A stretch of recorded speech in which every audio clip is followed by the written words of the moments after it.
పల్లెటూరు అంటేనే మన అమ్మ లాంటిదండి. అమ్మ త్యాగాన్ని వర్ణించలేం, పల్లెటూరు అందాన్ని వివరించలేం. అంతకు మించి అద్భుతాలు మన కోనసీమలోనే దాగున్నాయండి.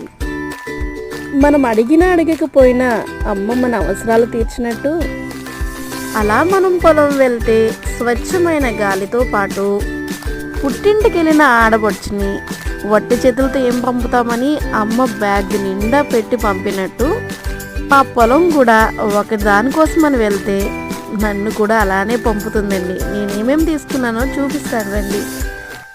తాటి పండ్లకైతే వెళ్ళానండి. ఇలా 2 తీసుకున్నాను, ఇవి బాగున్నాయి. అలాగే కరివేపాకు కోసాను. చల్లగా చెట్టు కింద కూర్చుని అక్కడే కవర్లో మొత్తం స్టోర్ చేసేసాను. 2 తాటికాయలు, గుంటగల రాకు, కరివేపాకు, మామిడికాయ, కొన్ని కనకాంబరాలు. Please subscribe.